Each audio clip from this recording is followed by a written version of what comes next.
All right, guys, I know we've been a little bit quiet on the channel here the last couple weeks. We have decided to take on a little bit of a project with the first gen.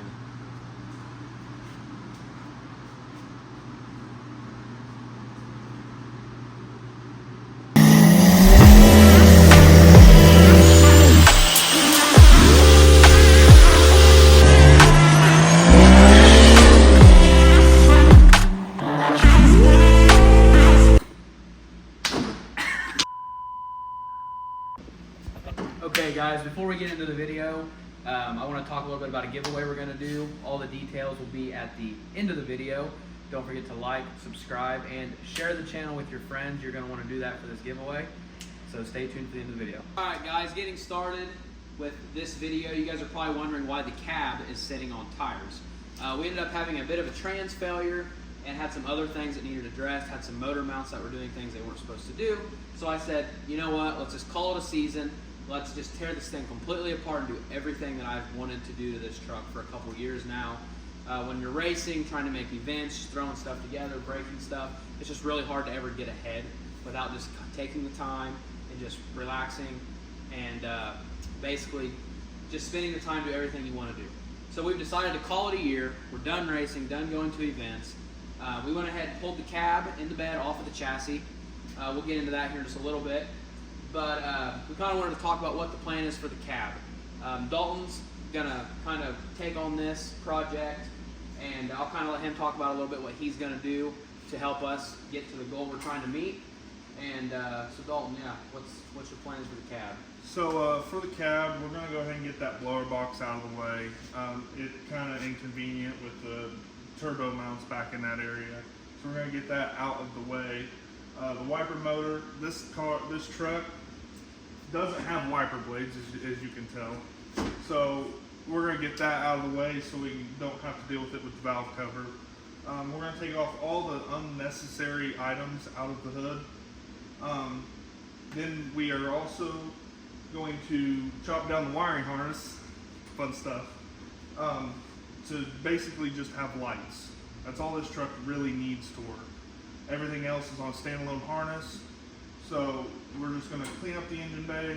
I'm going to pull the dash out of it as well to take that blower box completely out. And we're just going to pretty much gut this thing with all the factory wiring. Yeah, so kind of like what Dalton alluded to, this truck no longer has AC.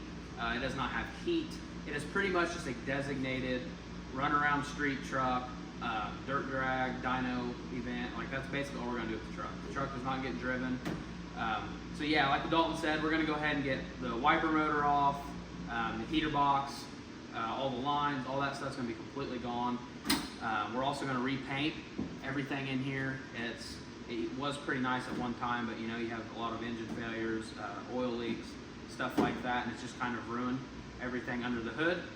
As far as the inside of the cab goes, we do plan to go ahead and clean stuff up a little bit, put the gauges in a different location.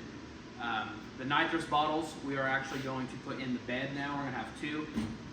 We're going to get a Maximizer 5 put in there to control all the nitrous side of things. And it should just be a lot cleaner setup, a lot more automated, so I don't have so many buttons and all that. We're going to get a staging limiter put in it.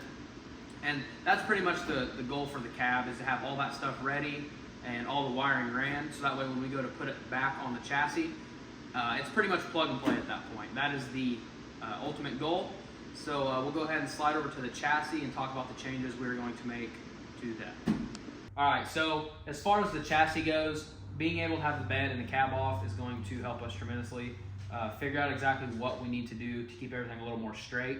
I think a lot of our transmission issues when it comes to the case and stuff has been from the overall flex of the chassis with the power we were putting to the ground, and just how violently we're leaving the line on dirt, and things just get bounced around and it's not great.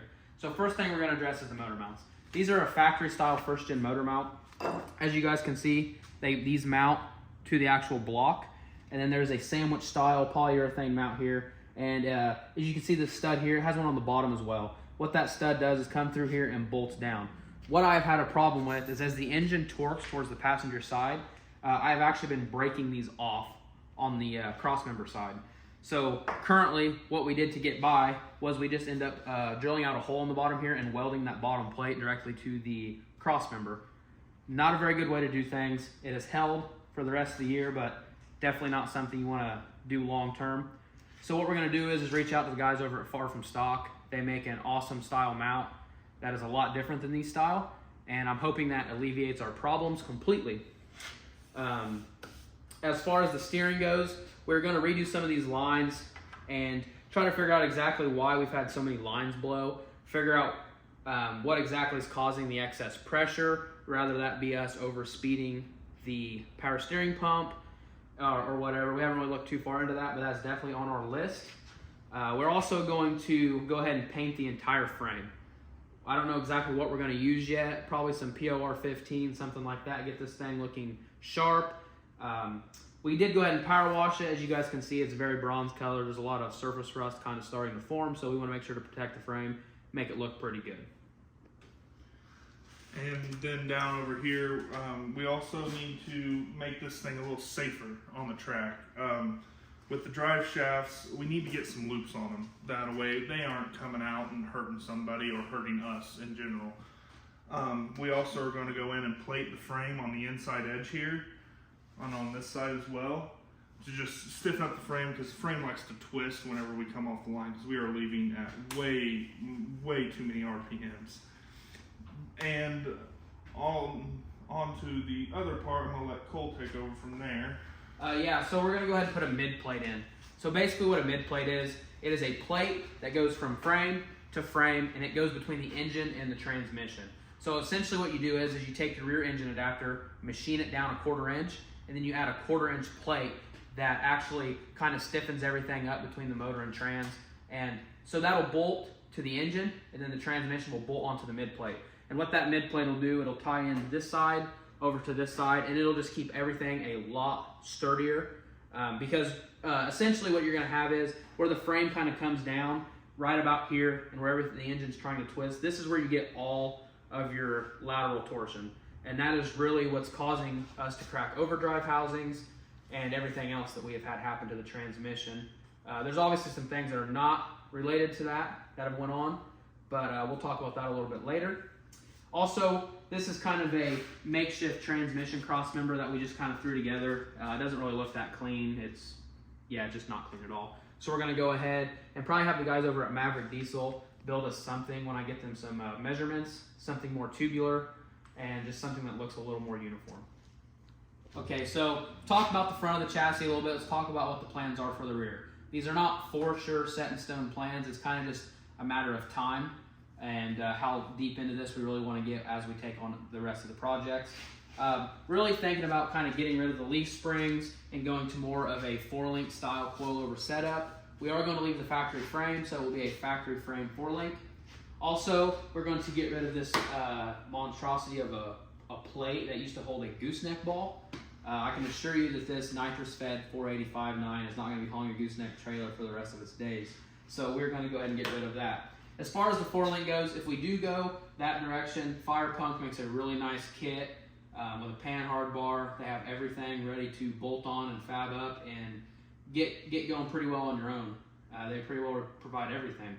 So essentially what a 4-link does, you're going to completely get rid of your leaf springs, and you're going to go to a 4-link bar and mount coilover shocks on the rear. Those are fully adjustable.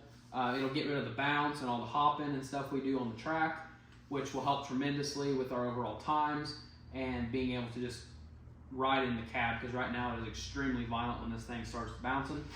And that's pretty much it for back here. We're, like I said, not a for sure thing yet, but that is something we're looking at doing if time allows. What else, Dalton? And we also are getting rid of the factory fuel tank, because if we do go to a 4-link system, we need it out of our way. So we're going to go to a fuel cell style setup and put it at the back of the bed, put some weight over the rear axle, just to kind of transfer some of that weight to the back, and so we can maybe leave it just a tad bit harder. So as far as the engine, we're pretty well leaving everything as is. There's a few small changes we are going to make. As you guys know, we've had rail pressure issues from the beginning of this season. The only thing we really changed was we went to a 12 millimeter pump over the 14. And that was just because I had sold the 14 when I initially wanted to park the truck out. And we had this laying around, so we threw it on there. We actually found some injector issues that were the root cause of our rail pressure issue, but even with everything fixed and in working order, we did find the limitations of the 12 millimeter pump. So as you guys can see, it's still on here. We're gonna get this thing ripped off, get a 14 mil S&S high-speed pump ordered, and get that thing put on. As far as turbo goes, everything's pretty well staying the same. The engine doesn't need much, just cleaned up. Other than that, everything's gonna be the same there. Now, transmission is where some drastic changes are happening. As you guys remember, we did go to a PCS full standalone transmission controller. And what we found is on dirt, when we would go to different tracks, the way the truck hooked and stuff like that really threw the PCS off. So if we went to a pretty loose track and had a lot of wheel speed, we were over speeding the engine, pulling the engine way out of its power curve, and just making a bunch of noise. And we don't want that. We really need this thing dialed in, shifting where it's supposed to. Another thing, with all the nitrous we're going to be adding, going to a super tight track that hooks really well, what we found was the same tune-up in the PCS that would maybe spin the tires and make a lot of RPM would start lugging the engine down, because you would command shift points at like 3,200 RPMs, and on a loose track, we weren't seeing a shift until like 44 with a 1,000 RPM differential. So that just causes a lot of issues. The last thing we want to do is take that same tune-up to another track with a bunch of nitrous, lug the engine down, crack the block, blow a head gasket, do something like that. Anytime you really lug down the engine, it's not good, especially at this power level. You can get away with it in a 700-800 horsepower engine, but when you are putting the limit to your setup, in this case is the block, we don't want that.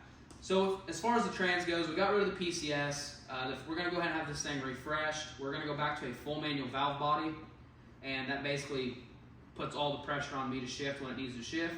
And I've had a full manual valve body for a long time, very used to the setup, thoroughly enjoy it. It allows the street manners to be tremendously better because I can control the shifts going down the road, don't have to smoke traffic out, we don't want that. So that's what we're going to do. We're also going to be switching to the guys over at Maverick Diesel for our trans stuff. They basically told me, they said, hey, we'd love to have your business. We want to get inside that trans for you. So I said, you know what, why not? We're changing valve bodies, changing everything, get a bit of a breath of fresh air, do something a little different. So the guys over at Maverick are going to be doing our trans work as well. So excited about that. Those guys also do my tuning and everything, so they're just going to kind of turn into a one-stop shop for everything, basically, when it comes to needing help with fab work, needing trans refreshes, trans builds, as well as tuning. So those are my boys right now, and we're going to ride with them for a while and see how the season turns out with those guys. So super excited about that. That's pretty much it when it comes to engine and trans. Not a lot of changes besides the trans side of things a little bit, but yeah, that's pretty much it for the most part. Okay guys, so that's pretty much the roundabout plan that we have for the rest of the fall. We have plans to try to be at the Maverick Diesel Open House, which is in February in Energy, Illinois. Those guys put on an awesome event. It's a dyno event, free food, free drinks, everything like that. You guys should definitely come check that out. We have full intentions on whacking a huge number with this truck. We would like to be close to that 1,500 horsepower mark if we can get the tires to stick to the roller. With 3 kits of nitrous, the fuel, we have it all. I think we can do it. So that's definitely the plan. As far as things we're going to add to next year's itinerary, we definitely want to do a lot more track stuff. Take this thing, get an 1/8 mile time on it, see what it does. With the PCS this year, I really just kind of wanted to stay away from nothing but dirt because I was working so hard on trying to dial in the tune-up for dirt. Didn't really want to mess anything up or kind of get too far into doing anything else. Now that we don't have the PCS and everything is in my hands with the full manual valve body, I feel way more comfortable taking on other events like sled pulling, dirt drags, track racing, stuff like that.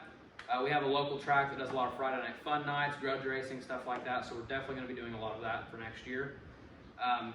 That's pretty much it.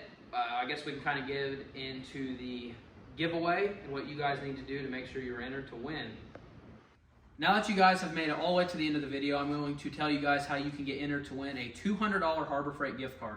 The only thing you have to do is be subscribed to the channel, like the video, and comment. As long as those 3 things are done in the month of September, you're going to be entered to win the $200.